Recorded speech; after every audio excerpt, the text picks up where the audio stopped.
Derek, I wanna return to what you said though about how like it seemed like in the first week of this slaughter there was some pretense made at justification or an explanation for what we all saw happening right in front of our eyes, and that's been totally abandoned. And like by way of that, do you remember like the first hospital they bombed, and everyone was like, "Damn, can you believe Israel bombed that hospital?" And then there was like a week of fucking debate about OSINT and fucking audio recordings, Right. and like, oh, it was a misfired rocket. Oh, actually, it was a rocket that was intercepted and then dumped its payload on a parking lot full of people. And it was just like, okay, that was a week ago. They just blew up a pediatric oncology ward today. And right, like they've blown up like there's no, I'm not seeing any 12 more OSINT hospitals since then. I'm not seeing any OSINT being offered about any of these strikes of refugee camps, bakeries, ambulances, fishing boats. Like run down the list here, and like there is no effort. It just the bad guys were there. No, they just on Friday attacked a convoy of ambulances outside of that same hospital, the Shifa hospital, and acknowledged it and said, well, Hamas was riding around in the ambulances. This is the group that has hundreds of kilometers of tunnels under every square inch of Gaza, which makes every square inch of Gaza a legitimate military target, according to the IDF. They have all these places that they can travel safely underground, but they like to get in ambulances with the sirens blaring in the middle of an airstrike, I guess, just because that's a little bit of excitement in their day.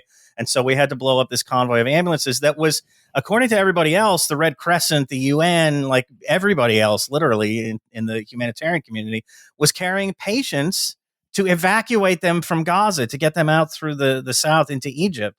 And that one was just like, yeah, we did that. And it was Hamas. Who cares?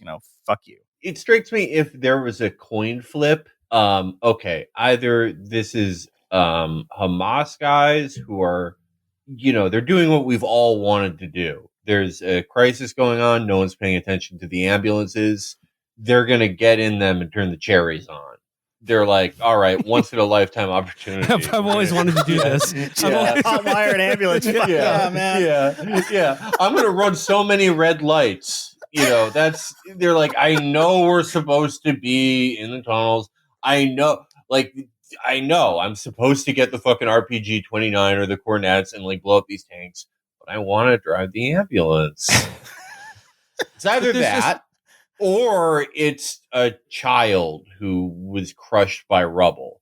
If it's a coin flip between those, like, I feel like anyone would be like, let's not let's not bomb it with F-16s.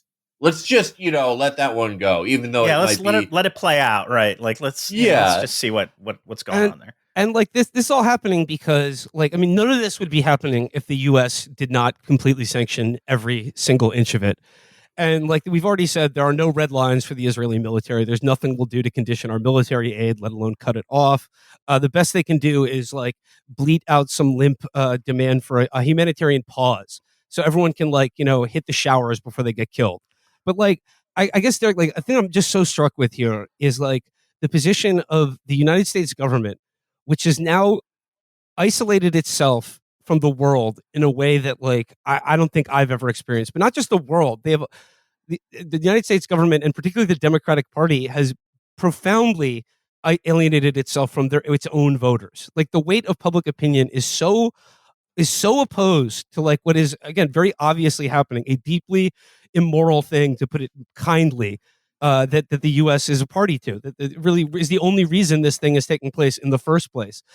And I just like the thing that I keep coming back to over and over again is like the most powerful superpower in the world. And we're doing this all we are just like in a murder-suicide pact with our closest ally that is a basket case rogue state armed with nuclear weapons and run from top to bottom by terrorists and criminals. I mean, like this just, it really feels like we're in a murder-suicide pact with Israel right now. Every time I turn on the TV and it is another horror that I just can't even fathom. It's just like we are isolating ourselves so badly from the world. And it's just like, is this the behavior of a world superpower? I mean, I suppose it is. I suppose this is exactly what empires do, but not when they're not in the the salad days of empire. This is a bad sign of things to come. No, I mean, the salad days of empire was the Suez crisis, when we told the Israelis and the British and the French to knock it the fuck off, or it was gonna be hell to pay. But I mean, the counter argument, and again, this is like to me, it's just like mailing it in. The counter argument is, well, do you think Donald Trump would be handling this any better? And like, no, but could he be handling it any worse? Like, what would be going on if Donald Trump was president that isn't going on now?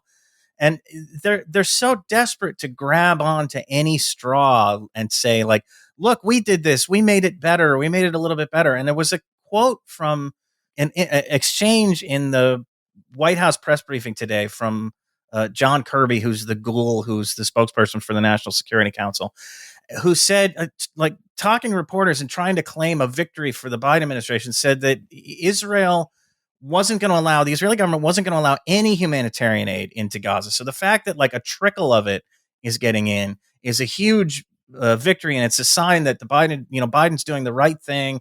He's able to put pressure on these guys. This is like sadism. I mean, this is a government that immediately when the attacks happened on October 7th, didn't just start bombing, but announced this total siege, no food, no water, no electricity, nothing, medicine, none of it was going to get into Gaza. And still, apparently, 3 weeks later or whatever, was still on this. Like, we're going to starve these people to death, 2.4 million people. And it took, I guess, every ounce of diplomatic leverage that the U.S. had just to get like 20 trucks a day or 25 trucks a day of aid into Gaza, and I'll get the Israelis to agree to that. We're giving these people $4 billion a year in weapons, and we've asked for another $14 billion. And this is the people, these are the people we're giving it to, the people who want to starve this population to death and have no concern about letting aid in. That's just incredible to me. And like, I mean, I want to just, the Washington Post today, a Washington Post from yesterday, headline, White House frustrated by Israel's onslaught, but sees few options. First paragraph, as Israel's ground invasion of Gaza escalates, the Biden administration finds itself in a precarious position. Administration officials say Israel's counterattack against Hamas has been too severe, too costly in civilian casualties, and lacking a coherent endgame. But they are unable to exert significant influence on America's closest ally in the Middle East to change course. We're unable to exert any influence on this client state that owes this entire existence to our largesse and charity.